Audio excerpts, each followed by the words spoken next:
Non c'è pace per l'agricoltura padovana, già alle prese con siccità e insetti nocivi. L'ARPAV ha emesso un'ordinanza che blocca l'uso irriguo delle acque dei fiumi Guà, Frassine, Brancaglia, Santa Caterina e Gorzone. Nel bacino potrebbero arrivare le sostanze immesse nell'ambiente durante lo spaventoso rogo che ha distrutto lo stabilimento Isello di Brendola nel Vicentino. I comuni interessati sono Montagnana, Borgo Veneto, Ospedaletto, Este, Vighizzolo, Carceri, Sant'Urbano, Vescovana, Granze, Stanghella, Pozzonovo e Anguillara. Mezza bassa padovana, insomma, dove le segnalazioni di macchie strane sui fiumi, con tutte le ricadute del caso, si stanno moltiplicando. 12 comuni, 80.000 ettari, una situazione difficile nella bassa padovana in cui già oggi le difficoltà dell'irrigazione è una difficoltà imminente in quanto la siccità è alle porte.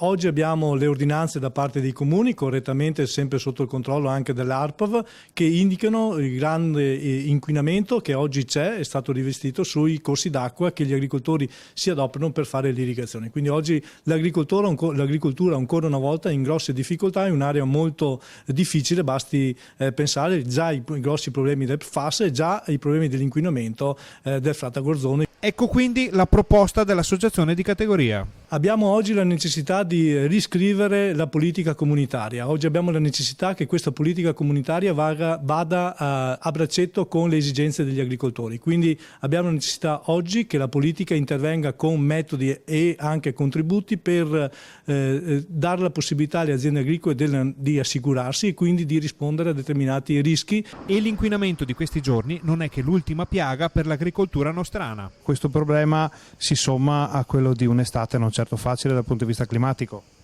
Sicuramente, se ritorniamo anche sotto l'aspetto climatico, l'ha detto bene, perché oggi abbiamo il problema dell'irrigazione e quindi della siccità e dei problemi che oggi abbiamo per irrigare, ma 20 giorni fa avevamo il problema opposto e quindi il problema invece della troppa acqua e quindi dell'asfissia è quello che ci ha portato. Se poi a questo ci aggiungiamo anche le cimici asiatiche, soprattutto su un'area come quella della Bassa Padovana in cui ci sono 300 ettari di frutteti, allora abbiamo capito che la difficoltà del mondo agricolo non è solo nei sistemi, nel problema climatico, ma anche problemi di altre nature.